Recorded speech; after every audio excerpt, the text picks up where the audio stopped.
Hi there. I hope you're having a good week so far. This is my self mastery group talk. And I received a couple of emails from people. Thank you very much. And one of them wanted to ask a question about self worth. It kind of ties in with last week's topic of listening to your own intuition. Self worth is something that we can't earn, we're born that way. Um, we are whole beings, spirits having a human experience. I know you've heard that before, but it is true. It's very true. We're not raised to know all this. We're basically raised in, the movie The Matrix, pretty much like that. That's what it's like, without getting all technical and stuff. But I mean, when you have your awakening, when you have your healing experience, whatever you want to call it, you start to see life in different ways that you didn't know were there before. And you start to question a lot of things that have been going on in your world and things you've been doing and things people have told you your whole life. And that's quite all right, question it all. I'm one of those who questions everything, and I don't stop until I find the answer, or at least find someone who can help me with the answer. Um, I've got quite an extensive library about many subjects that interest me, and I have spent a lot of time studying becoming whole, self improvement, all kinds of things. And the one thing that I found about self worth is nobody can give that to you, and you can't earn it. It's just there. It's something that you have to allow. And for me, when people said you have to allow the universe to bring you what you want, I'm like, how do you allow? I couldn't wrap my mind around that. It was like, what do you mean allow? Like open the door? What do you what do you mean? And then I realized I've always been a doer, somebody that makes things happen, just like, let's go. My mother was a bulldozer, and well, she influenced me greatly. But I didn't know how to let things happen. I had to make things happen. And if you know anything about the law of attraction, forcing something doesn't work.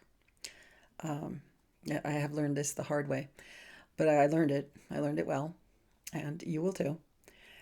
But a lot of people are like, I'm going to make it happen. I'm, goal oriented and everything. And the one thing that I learned when I got my wind knocked out of me a few years ago, one thing I learned was to allow things to come to me. And that was no easy task.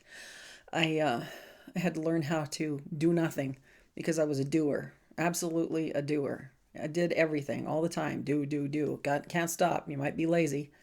And God forbid you should be lazy. That's a sin.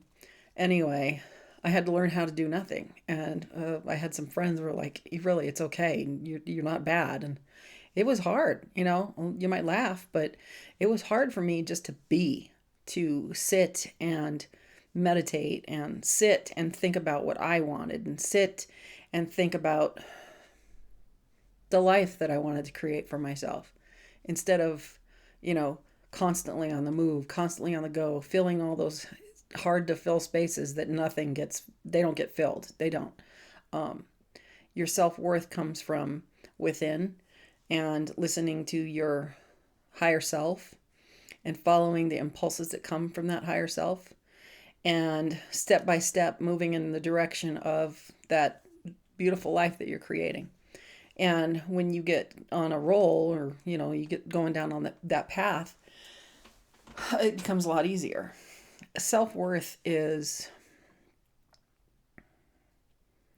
tangible. I don't know how to explain it really. Self-worth is very satisfying. When I tangible, but I mean it's something that you hold here. It's something that you feel in your heart. It's something that you created with nobody else's influence, nobody else's suggestions or advice or opinions. You learn how to listen to yourself and follow what feels right, what feels good to you, even though it may not look like anything like what you were raised to do or your friends or family is telling you to do. It might look completely different, but if there's some satisfaction there, there's some sense of accomplishment, something that you feel proud of, hold on to that. That's real, that's authentic, that's really who you are. That's the whole point. And when you get to that point of being comfortable doing what your higher self presents to you and says, hey, gives you this little nudge like, hey, why don't you try this? Well, but it's a little scary. Yeah, well, you know what? I've learned this, I say this mantra in my head, if it scares me and excites me at the same time, it's something that I should do. It pushes you out of your comfort zone a little bit. And when you leave your comfort zone, you might fail. So what? You don't learn how to walk the first time you take a step. Although, I have a story here. My daughter, I go off on tangents sometimes, but it'll come back around. Don't worry. My daughter wouldn't ride a bike without training wheels for the longest time, but she wouldn't. And she was like, "No, I don't want to ride. I don't want to ride." But she would watch and watch, and then I don't know. A couple of years went by, and she's stubborn like her mom. Um, but she's like, "Okay, I think I'm gonna try riding a bike," and she got on and she went. She didn't fall, nothing. It was like, what? She watched people do it so many times that she got it right in her head and she got on the bike and went. And that's rare, but my daughter's rare. I'm not bragging. She's rare. When she sets her mind to doing something, it's done. Um, all my kids are quite remarkable. They have their own gifts. They're all very smart. Anyway, enough about that. I have raised them mostly. My oldest son, I didn't know as well as I do now, but he's working on himself and he's becoming quite a wonderful gentleman. And my younger two, I pretty much started my healing when they were very young, and I realized that I was so far off my path because I had followed other people's um, rules, regulations, suggestions, opinions, whatever you want to call it. And so I promised myself that I wanted to raise my kids to stay as close to who they were or are, and honor who they are, so they didn't have to, end up at my age and have to unravel all of it. And they're so far, all three of them are doing very well. So, but learning to see your self worth is like, at times I felt like an infant, like when you're learning to walk or learning to feed yourself, or you get older and you're learning to read and things like that. I was learning how to do things on my own for the first time in my 50s. Now I'm not being silly or anything. I know how to walk and stuff. I'm talking about the things that you learn when other people don't do them for you or insist that you do them that way. Like choosing what makes you happy. Like eating that box of cookies, that entire box of cookies, and making yourself so sick. Learning those valuable lessons that loving people who have good intention want to save you from. I've realized that you can't save everybody from those things. A lot of people don't learn without actually going through those trials and tribulations, unfortunately. And I was one of them. And even now, though, when my kids are going through something, I step back. I want to help them. I want to save them from, making those hard decisions that I can see clearly are going to hurt them down the road. But I realize if it keeps coming back, it's something they need to learn. And so I let them go through it. And I mean, I will offer my suggestion, but I always tell them to do what's right for them. Because when you do what's right for you, you you know how to trust yourself, and you know that you're going to be there. You got your own back, you and the universe, of course. But learning self-worth is not that hard when you don't stray far from who you really are. And so it would be amazing. I've often told my friends, I wish I could start a school like Hogwarts. I don't know what I would call it. It wouldn't be Hogwarts, but it would be pretty impressive.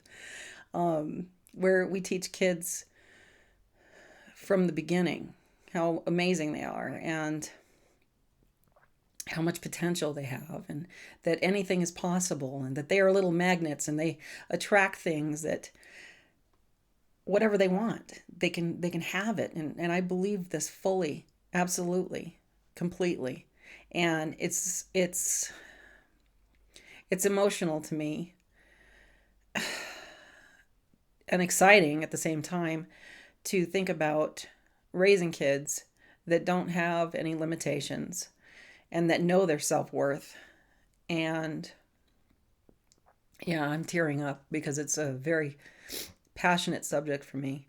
But I'm not crying because of that. I'm crying from excitement and joy, because the thought of a future with kids who are raised to know their self-worth and to trust their inner voice is mind-blowing to me, because that would mean that we have much more possibility that's available and will become probabilities. And I would just love to see a world like that where everybody is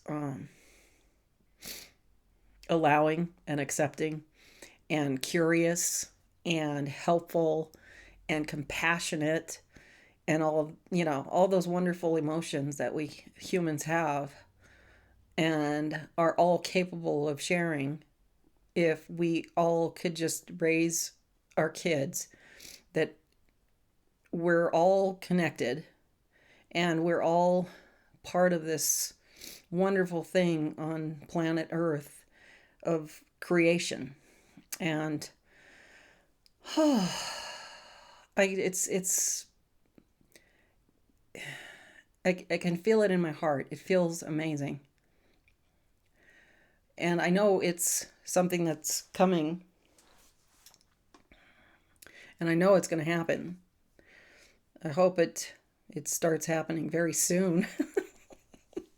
This year has been pretty interesting, to say the least. I'm not completely into astrology and all these things, but I do know that I listen to a few people who inspire me daily, and they talk about the age of Aquarius that's coming, because we've been in the age of Capricorn, I believe. And like I said, I don't really know, but it's like it's an earth energy, and it's now going to be shifting into air, which is more free and easy and flowing, as you know, air can be.